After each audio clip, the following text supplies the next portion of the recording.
On the 7th of May 2026, at exactly 11:43 in the evening, the results board at Lincoln County Council turned blue. Not conservative blue, a different, sharper shade. Reform UK blue, a council that had been run by the Conservatives without interruption for decades.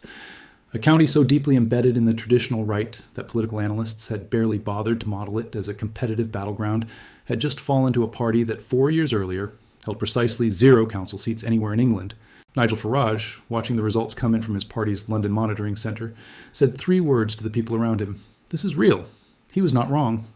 By the time the final results were counted across England that night, Reform UK had won over 1,400 council seats, taken outright control of 12 local authorities, and secured an estimated 30% of the popular vote across all contested areas. It was the most dramatic local election breakthrough by any new political party in Britain since the Social Democratic Party surged in the early 1980s. And unlike that surge, which ultimately collapsed into the existing two-party system without changing its fundamental shape, what happened on the 7th of May 2026 was not a protest wave. It was the opening move of a carefully constructed, meticulously planned operation to put Nigel Farage in number 10 by the 29th of August 2029, the latest possible date for the next general election. And the strategy behind it is considerably more sophisticated, considerably more patient, and considerably more dangerous to British democracy, as we have understood it for a century than anything the mainstream media has yet properly explained. Let's start with the number that changes everything. Because without understanding what this number actually means, nothing else in this story makes sense. 30%. That is the share of the vote Reform UK secured across English local elections on the 7th of May. 30% is in itself a remarkable achievement for a party that at the 2024 general election won 3% of the national vote, and converted that to just 5 parliamentary seats. But 30% in local elections translated through the first pass, the post-electoral system used for Westminster general elections, does not automatically mean 30% of parliamentary seats. In fact, under first past the post, 30% of the national vote distributed relatively evenly across constituencies, which is exactly how reform support is structured, is worth considerably less in seats than the same 30% concentrated efficiently in specific geographic strongholds. This is the central mathematical problem that sits at the heart of everything Reform UK is doing right now. The party knows it has the votes. What it is working out is how to convert those votes into seats in a system specifically designed to punish parties whose support is spread too thin. And the strategy it has developed to solve that problem is the thing that nobody in the mainstream political conversation is talking about clearly enough. Nigel Farage has been trying to get into Westminster for longer than most people watching this can remember. He stood for Parliament 7 times before finally winning in 2024 as MP for Clacton. He has built and dissolved and rebuilt political vehicles multiple times over 30 years.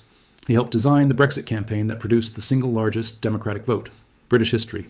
He has been dismissed, underestimated, written off, and resurrected so many times that the political class has permanently miscalibrated its ability to assess what he is capable of. What is different now, genuinely structurally different in a way that earlier iterations of Farage's political career were not, is the machinery sitting behind him. Because the secret of Reform UK's 2029 strategy is not Farage himself. It is a Goldman Sachs trained £31 million entrepreneur from Belsill in Scotland named IceThe. A man who grew up watching his Sri Lankan parents work in the NHS, studied at the London School of Economics, made his fortune building a luxury concierge company for the ultra-wealthy, and then decided that the British state needed the same kind of private sector turnaround he had applied to his own businesses. IceThe's explicit goal, stated publicly and without embarrassment, is to build Reform UK into the infrastructure that makes Nigel Farage Prime Minister by 2029.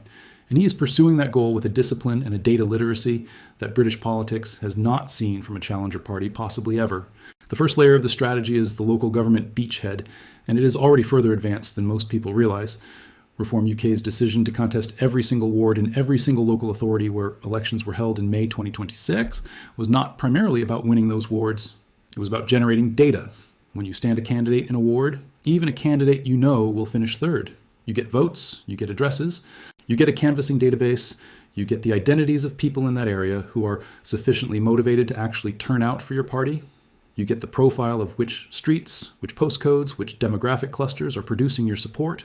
You get all of that data before the general election when the candidate experience and the ground organization and the name recognition built through a local campaign can be mobilized again at the higher stakes moment.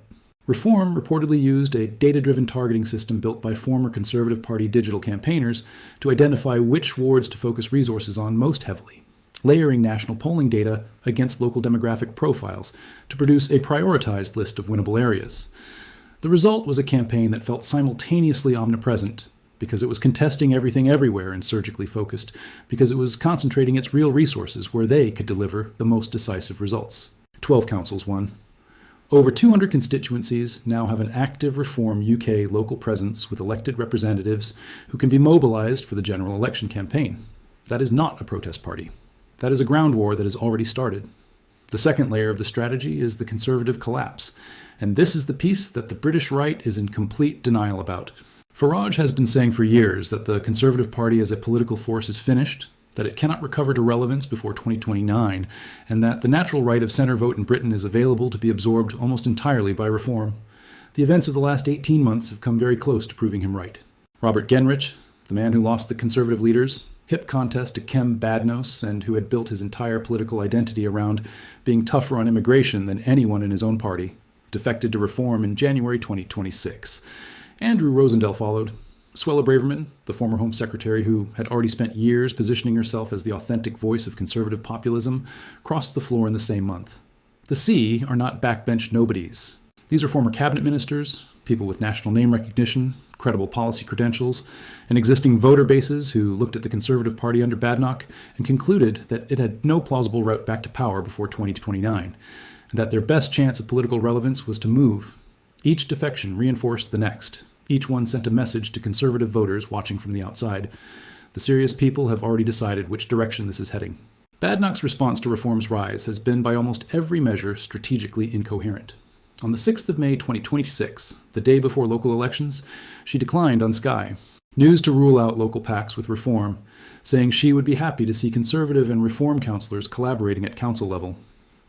24 hours later, pressed by The Sun, she reversed completely and said, "We're not doing deals with Reform. I don't want to see us helping Reform. They're not serious."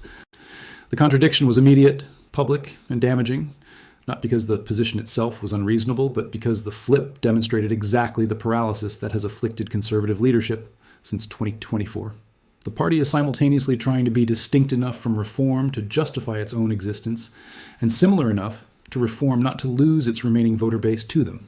That tightrope walk is getting harder with every passing month, and Reform strategists know it. Every week that Badenoch spends trying to find that impossible middle ground is another week in which Reform consolidates its position as the only credible right of centre-governing project in Britain. The third layer of Reform strategy, and the one that matters most for the specific mathematics of winning a general election, is geographic concentration. YouGov's industry-leading MRP model, run on a sample of 13,000 voters, produced a central projection of 301 seats for Reform UK if an election were held at the peak of its polling strength.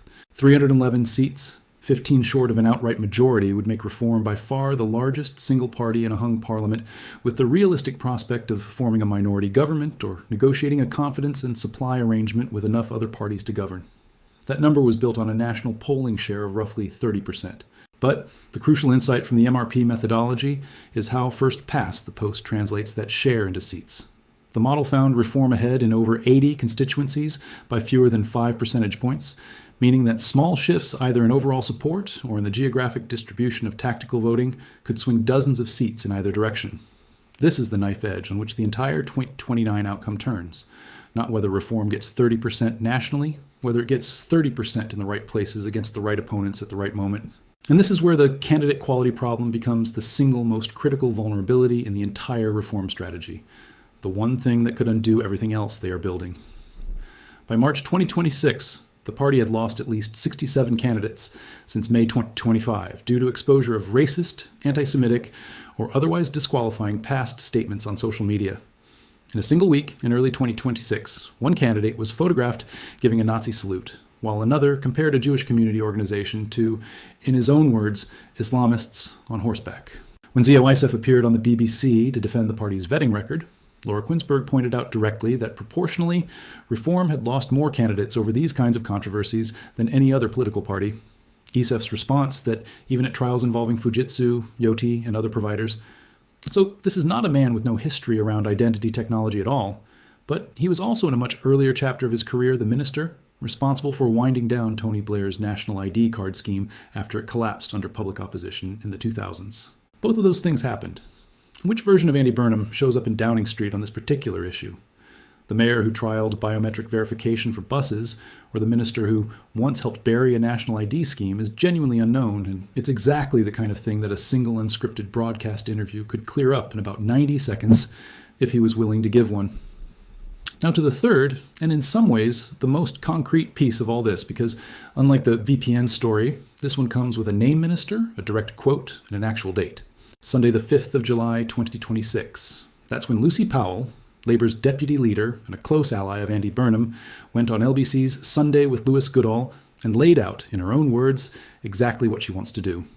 We've got an elections bill going through the House of Commons at the moment, she said, to strengthen that bill so that social media comes under the same requirements during an election period that our broadcasters do. She argued that the biggest influence on what many voters see during election campaigns is not a TV news bulletin. It's social media feeds decided by opaque algorithms where falsehoods, deepfakes, and coordinated myths and disinformation can. It's worth noting, too, that the broadcasters themselves are not lining up uniformly behind the idea, which tells you something about how genuinely unresolved this is, even among the people who stand to benefit. Channel 4's interim chief executive has said the broadcaster is happy to work with YouTube directly on visibility without needing to be forced into it by law, while still agreeing that some rules are justified, given the sheer size gap between an individual creator's channel and a legacy broadcaster's resources. That's a more measured position than either the government's own framing or its loudest critics tend to allow for.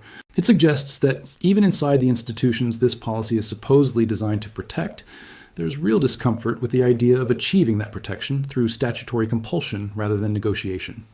YouTube, for its part, has already been in direct talks with the BBC about closer partnerships independently of any legislation, which is exactly the kind of voluntary arrangement the government says it wants to see happen first.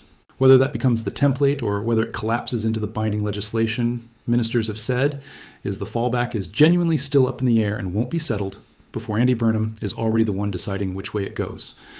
Now, let's move to the second thread. And this one is genuinely messier because it involves a claim that has not been confirmed by the person it's about. Over the past couple of days, a post from an account called the Mercian News went viral, claiming in block capitals that Andy Burnham has confirmed he will introduce restrictions on VPNs and attributing to technology Secretary Liz Kendall a quote about Burnham's commitment to keeping kids safe online.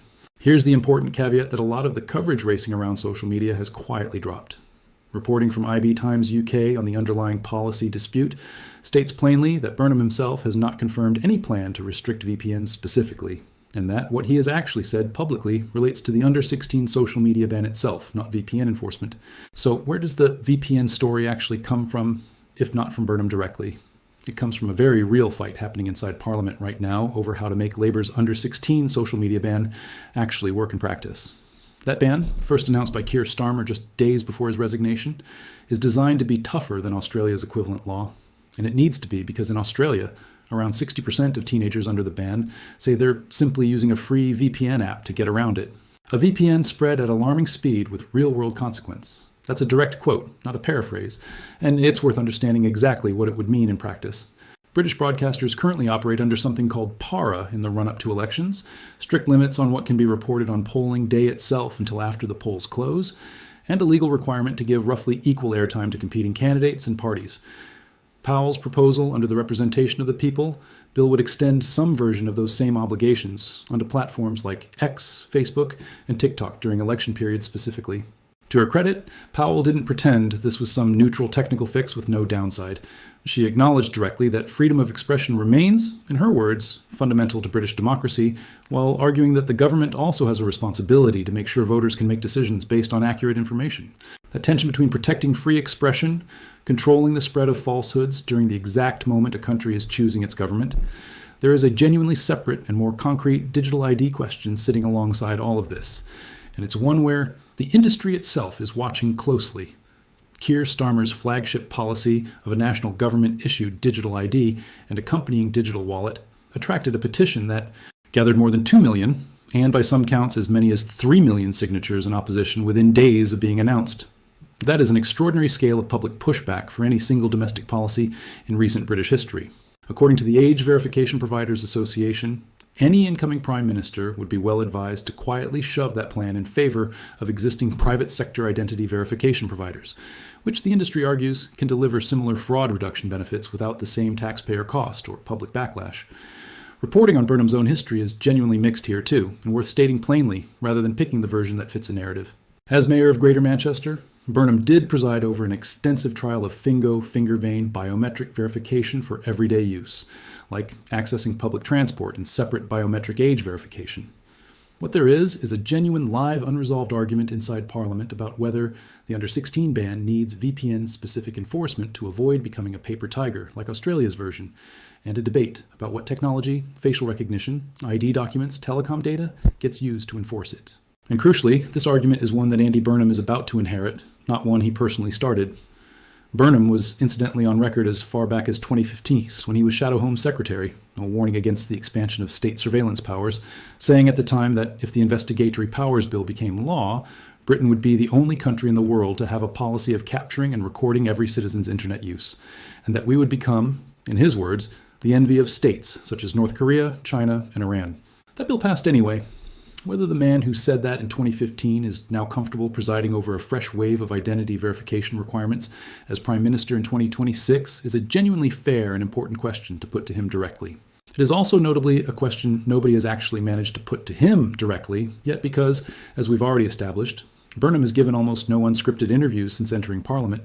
The gap between his own past warnings about surveillance and his silence on the current VPN debate is the real story here, not a fabricated confirmation attributed to him through a viral tweet. On the 7th of May, 2026, at exactly 11:43 in the evening, the results board at Lincolnshire County Council turned blue. Not Conservative blue, a different, sharper shade.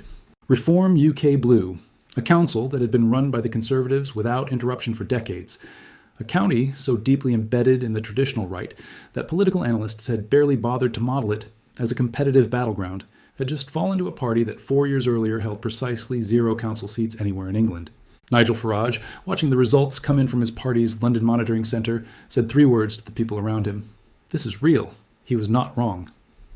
By the time the final results were counted across England that night, Reform UK had won over 1,400 council seats, taken outright control of 12 local authorities, and secured an estimated 30% of the popular vote across all contested areas. It was the most dramatic local election breakthrough by any new political party in Britain since the Social Democratic Party surged in the early 1980s.